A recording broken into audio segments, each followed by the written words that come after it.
Hello, everyone. Welcome to the Accelerate Your Performance podcast. I'm your host, Dr. Janet Pilcher, founder and president of Studer Education. Reflecting on the past year, as we prepare to enter the new academic and school year, there are several things that come to mind. I've listened, engaged, processed, and problem solved with many executive leaders across the country. And today I focus on a rather serious yet important topic: facing the brutal facts about our bottom line. I'll offer what I've learned we must do, and I don't use that word must lightly.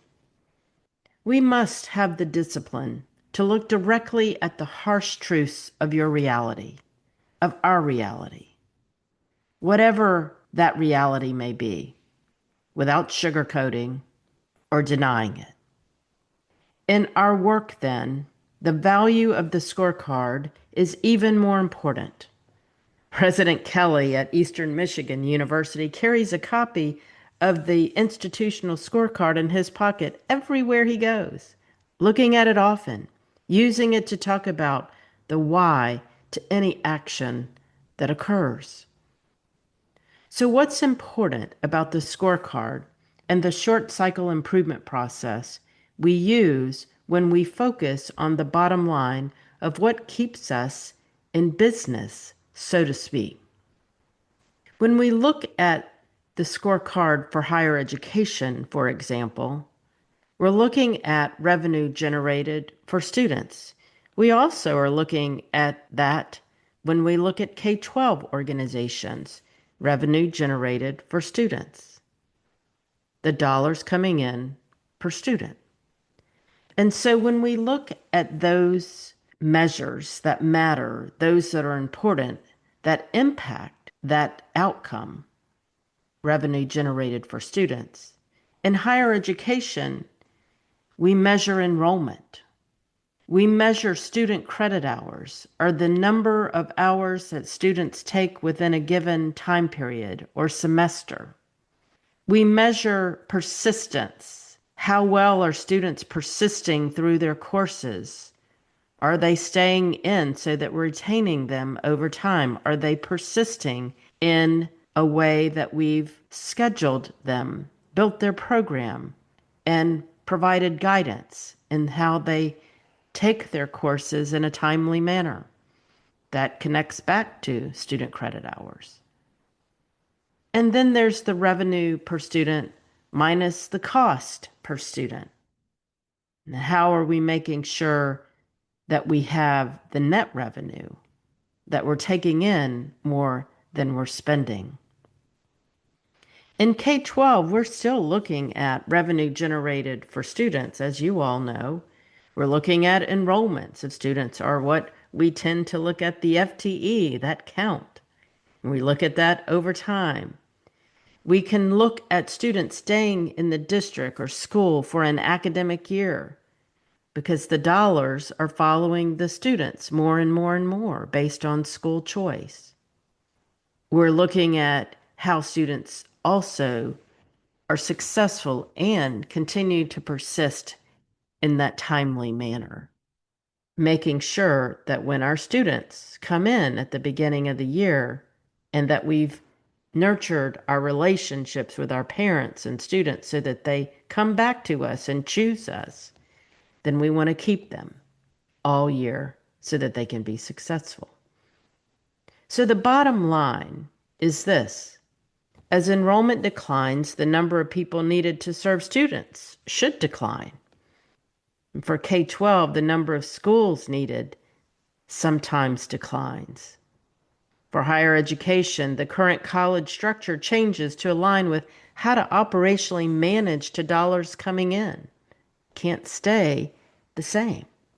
And the number of university housing options declines for students if enrollment declines. As numbers decline, the number of students we're serving declines. Annual decisions must be made to address those declines.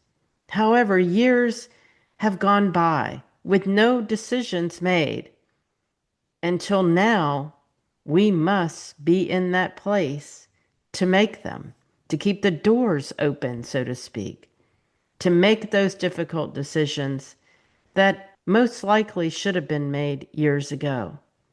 And they're all around how we look at the bottom line in the current state of where we are. For many higher education and K-12 organizations, this is a brutal fact that is staring us right in the face. I've heard it over and over again this past year. So how do we handle it? It's simple in this concept. We must hit it head on. The time has passed to ignore it. We must hit it head on. And according to Jim Collins, we build a climate where truth is heard when we do this. Let's start by doing that with our leadership teams, facing the truth, the brutal facts. So how? First, we share the brutal facts with leaders. We tell the story about how the brutal facts surfaced over the years, helping people understand where we've been, where we are now, how we got to be where we are today. Then we engage them in conversations to foster a culture of problem solving. When we're engaging them in those conversations, we're building the parameters to discussions. This is not about excusing things, not about making up excuses for what we couldn't do, but it's about facing what is in front of us. It's helping people understand things cannot stay the same. It's leading with questions, not answers, really engaging people in conversations around the brutal fact data and what we have to accomplish to move forward. We analyze the feedback, any feedback coming in from trends of data to conversations to additional input. And we use that feedback to create key priorities by leader that drives to the measures that impact the bottom line. When we're doing our work, how is what we're doing impacting our bottom line? That's the question to answer. As we're executing to those actions, we continuously assess the progress and we stoplight that progress. We stoplight the measures, looking at lead measures.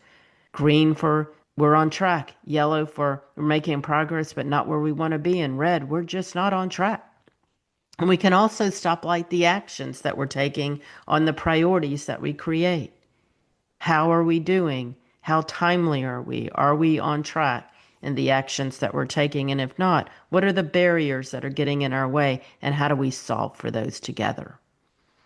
And we engage then in quarterly strategy sessions as a leadership team to look at the data, to look at how well we're doing and assess what is working and how do we know, and what's not working and how do we know, and then how do we adapt where needed. Continuous, every day, all the time, and coming together to assess within a time period where we're making those adaptations. And finally, after we finish with those quarterly sessions, we make necessary decisions to pull the organization out of that downward spiral, that the decisions that we're making every day is beginning to change the trajectory, even when it's difficult to do. And some of those decisions are going to be very difficult. More leaders are making decisions to transition out of their roles because of this. We see it all over the country because the work is serious and difficult. However, it's at these moments that we improve our profession by assuming that challenge to do what is best for our students. We have an opportunity to change the way we do things, putting students as the first place in our minds when we're making these decisions. At the end of the day, let's make decisions grounded in what's best for students, not what's best for us, and making sure that we attend to our bottom line gives us that opportunity to provide what's best for our students. I love the work I get to do with our partners. We are living in moments that will change our profession to become one of the best. It's our time to do the right things, to regain the respect our profession deserves.